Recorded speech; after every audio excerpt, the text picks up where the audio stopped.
حضرت امام زین العابدین یہ کربلا کے وہ شخص ہیں جنہوں نے سارا منظر اپنی آنکھوں سے دیکھا تھا. اتنے دکھ کسی کو نہیں پہنچے جتنے زینب اور زین العابدین کو پہنچے ہیں. سب منظر کھلی آنکھوں سے دیکھا. 14 سال کی عمر ہے, بیمار ہیں. تاریخ بتاتی ہے اس کے بعد ساری زندگی حضرت زین العابدین نے ٹھنڈا پانی نہیں پیا.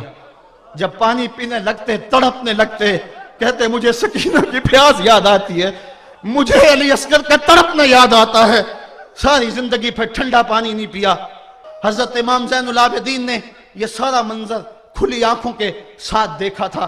اور پھر آپ نے دمشق کے بازاروں میں بھی اور کوفے کی گلیوں کے اندر بھی سروں کا یہ قافلہ اپنی قیادت کے اندر جو ہے وہ گزارا تھا. جب یزید کے دربار کے اندر حضرت امام زین العابدین پہنچے تو یزید نے پہلے تو جو ہے وہ دکھ کا اظہار کیا. بعض لوگ یہاں سے یزید کی بریت کا اعلان کرتے ہیں.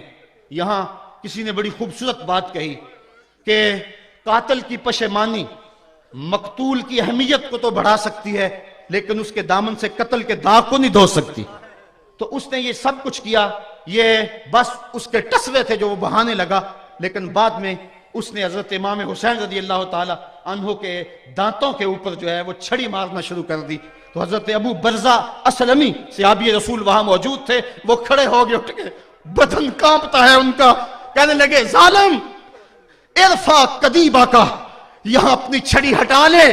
میں نے اپنی ان آنکھوں سے دیکھا ہے کہ کان رسول اللہ صلی اللہ علیہ وسلم یلسمہ, حضور نے ان ہونٹوں کو خود چوما ہے. تو یہ کہہ کہ آپ دربار سے نکل گئے اور روتے تھے اور آپ کے بدن پہ کپڑی بھی تاری تھی. بعد میں یزید نے کہا حضرت غلطی ہو گئی اور یہ میں نہیں چاہتا تھا, بتائیں آپ کی کوئی شرط ہو. تو آپ نے فرمایا میری 4 باتیں مان لو. ان 4 باتوں میں ایک بات یہ تھی کہ سر حسین اور سر شہیداں ہمارے سپرد کر دو تاکہ ہم کربلا جا کے ان کی تدفین کر سکیں. دوسری یہ تھا کہ ہمیں مدینہ حفاظت سے پہنچا دو. تیسری شرط یہ تھی کہ مجھے جو ہے وہ جمعہ کا خطبہ دینے کی اجازت دو آج دمشق جامع مسجد کے اندر. چوتھی بات آپ نے یہ فرمائی کہ قاتلان حسین جو ہے وہ میرے سپرد کرو. اس نے کہا ہاں کون ہے قاتل حسین کا؟ لوگوں نے کہا خولی ہے. خولی نے کہا میں نے قتل نہیں کیا, یہ سنان بن انس نخی نے کیا ہے.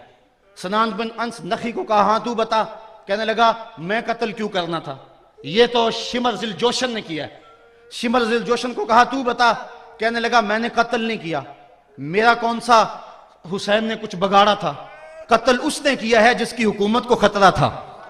تو یہ ہے وہ ہے قاتل حسین کا. اب یزید کہنے لگا تمہاری یہ شرط تو میں پوری نہیں کر سکتا, یہ بات تو پوری نہیں کر سکتا, اب خطبہ دے لو. اب حضرت امام زین العابدین خطبہ دینے کے لیے کھڑے ہوئے. خطابت تو اس گھر کی لونڈی ہے, جب یہ بولتے ہیں تو حکمت کے موتی دولتے ہیں. جو ہی امام زین العابدین کھڑے ہوئے, 14 سال عمر ہے اور دمشق کی جامع مسجد ہے, یزید بھی بیٹھا تھا, یعنی سلطنت بھی تھے, عوام کا بھی ہجوم تھا. جب آپ نے خطبہ شروع کیا لوگ زار و قطار رونے لگے, اور آپ نے اہل بیت کے مناقب جب لوگوں کے سامنے رکھے تو یزید گھبرا گیا کہ کہیں لوگ میرے گریبان تک نہ پہنچے. اس نے مؤذن کو اشارہ کیا جلدی جلدی اذان پڑھو. تو جب اس نے کہا اللہ اکبر اللہ اکبر, تو حضرت شہزادہ زین العابدین نے کہا کہ اس کے اندر کوئی شک نہیں کہ اللہ سب سے بڑا ہے. جب شہادتین کا کہا اشہد ان لا الہ الا اللہ, حضرت امام زین العابدین نے اس کے جواب کے اندر کہا ہاں ہاں اللہ کے علاوہ کوئی معبود نہیں ہے, اس کی گواہی ہم نے خون سے دی ہے, ہم نے اپنے لہو سے دی ہے اس کی گواہی. اور پھر اس کے بعد جب اشہد ان محمد رسول اللہ پہ لفظ آئے تو حضرت امام زین العابدین نے کہا یزید دیکھ اب اذان کے اندر تیرے نانے کا نام ہے یا میرے نانے کا نام ہے؟ آج بھی منبر پہ میرے نانے کا نام ہے. تو یزید مر گیا, اس کا نام مر گیا, اس کا تشخص مر گیا. حسین کل بھی زندہ تھا, حسین آج بھی زندہ ہے. حسین کربلا کے تپتے ہوئے ریگزار میں بھی زندہ تھا, کوفے کے بازار میں بھی زندہ تھا, اور دمشق کی جامع مسجد میں بھی زندہ تھا, مدینے میں بھی زندہ, مکے میں بھی زندہ, کابل میں بھی زندہ, کندھار میں بھی زندہ, قلعہ جنگی میں بھی زندہ, تورا بورا میں بھی زندہ, موصل میں بھی زندہ, بغداد میں بھی زندہ, غزہ کی پٹی میں بھی زندہ, فلسطین میں بھی زندہ. آج حسین کی زندگی اور حسین کا باقپن دنیا کو بتا رہا ہے, بش کو بتا رہا ہے تیرے منہ پہ تماچا حسین مارے گا. زمانہ بتائے گا کہ حسین کل بھی زندہ تھا, حسین آج بھی زندہ ہے. حسین کی فکر لے کے اٹھو اور پوری دنیا پہ چھا جاؤ اور زمانے کو بتاؤ کہ ہم حسین ابن علی کے سپاہی ہیں. صرف محرم کے دن آنسو بہا لینے سے کچھ نہیں ہوگا. کیا صرف محرم حسین کا مہینہ ہے؟ نہیں، پورا سال حسین کا ہے، پوری زندگی حسین کی ہے، پورے زمانے حسین کے ہیں. یہ صرف عاشور کا دن یا عاشور کی شب ہی حسین کی نہیں، سارے زمانے حسین کے ہیں. کل بھی حسین کا تھا، آج بھی حسین کا ہے، کل بھی حسین کا ہوگا. آؤ اٹھیں، قرآن کو لے کر کے. حسین ابن علی نیزے کی نوک پر بھی چڑھ کے قرآن سنایا، اور آج ہم اسی قرآن کی دعوت کو لے کر کے اٹھیں اور حسین ابن علی کے پیغام کو گھر گھر پہنچیں.